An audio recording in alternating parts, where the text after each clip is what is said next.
I just want to ask you why you started this program and explain the program a little bit. Well, essentially, it's a program that trains civilians and sometimes professionals to mitigate against, respond to, recover from the full range of disasters, and to become self-reliant and even sustainable living as well. It's in the mix. And I started it because I saw that there was a need for it. Now, this was back in the late 80s, and I kind of knew that we would morph into a society that had an even greater need, resource depletion, all these different things that I knew were going to come down the line. And so that's how we started with a small group of people back in the city, and we've since grown, and I'm looking to grow some more. And actually, in dealing with this space, which is the emergency shelter space, which I think is going to be of a major concern because of global warming and relocation and such, and also conflict. Just along those lines, since you've been doing this for a long time, since the 80s, just give me a little trajectory of what has been essential, how that's sort of changed over the years.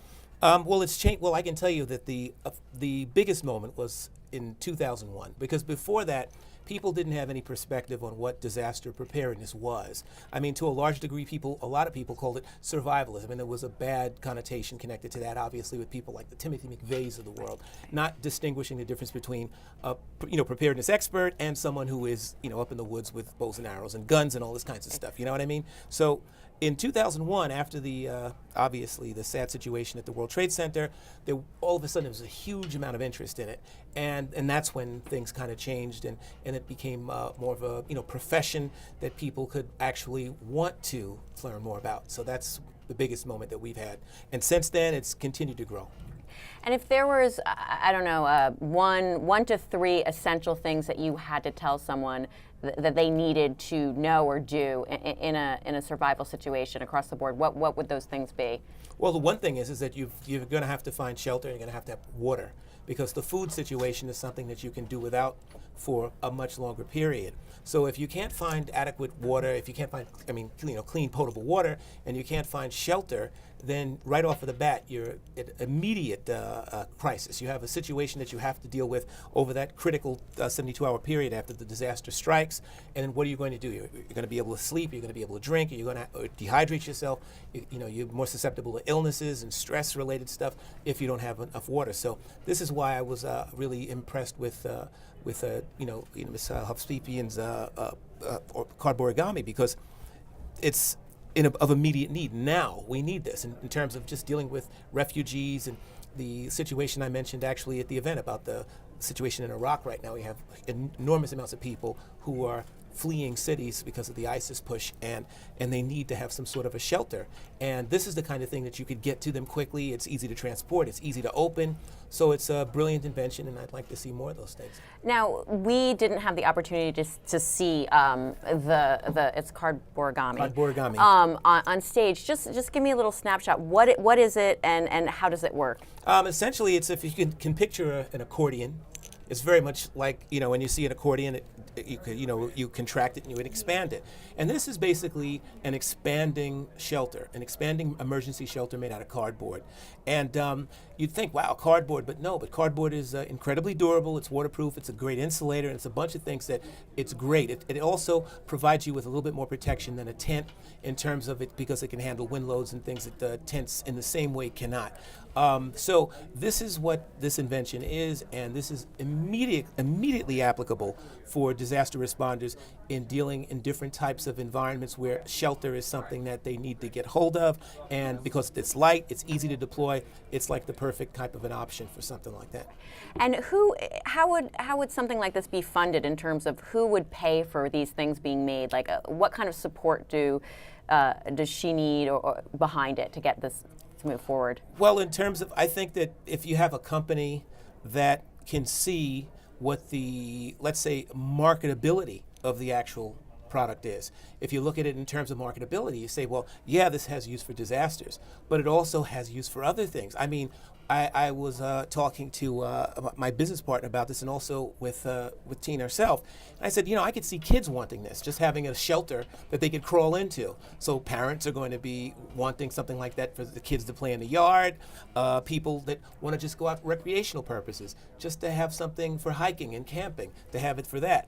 And what happens is that if you have companies that can make a profit from something like this. Then you also have the possibilities of maybe the BOGO concept, buy one and give one, right? So whereas, they could, for every person who buys one, because it's made out of cardboard, the company can give it away. Social entrepreneurialism. I think that's a strong aspect that can be used for the development. And I think that it's about a company that can see and project and say, well, this is something that I think we should get into, and to work with her in a group and to work out some sort of a financial situation, because again, or donors can come online and they can also donate to help to make them. But I think it would be better to have a manufacturer come in, because then you can do it by volume, and the more you make, the more people have, the better off they are. So that's what I think they should be doing. Right. And let me just, in the work that you do, or just in life, what is the best advice that you've gotten? Ooh, the best advice that I've gotten into dealing, think big. Don't think small. Because if you think really big, then even if you don't hit that proper trajectory, at least you're getting close. And if you think small, then you have like a smaller outcome. You think big, then the outcome might not be as big as you planned it, but it'll still be somewhat significant. So I think that's the biggest or best advice that I've actually ever had. Okay, and what do you think we ask this to women, but you clearly are not a woman. I don't think so. What do you think every human being needs to ask themselves? What can I do? Not what can I take, what can I do? If this planet is going to survive the next 50 years, we've got a number of different critical emergencies that we've got to deal with now. We can no longer afford to put our heads under rocks and say this isn't going to happen. Oh, global warming doesn't exist. All these different issues that we have to confront.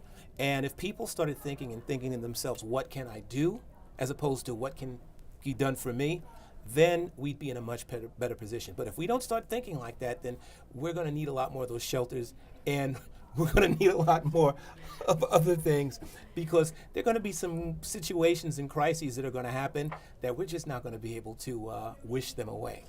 And just my last question, when you're talking about situations and crises, if you had to pick one in terms of what is the most essential crisis or biggest issue confronting women or even humanity today, what do you think that is? The most in terms of women, that's a big question, multifaceted. I would say parity. I think that we have to as a society, we have to correct this problem of devaluing women and allowing women to take a natural place, as women constitute a little bit over half the population in terms of leadership. Because obviously at this point that we can see what's going on in the world, that let's say that this all-male world of leadership isn't doing a really great job, and it's actually we're heading towards this cliff that if we don't turn away, we're going to fall over it. And I think that women being injected into the seats of power and into the places of power can actually help to turn that back around, because the woman's approach to power is a lot different than the male approach to power. And I think that's the thing that needs to be done. So that's what I would do.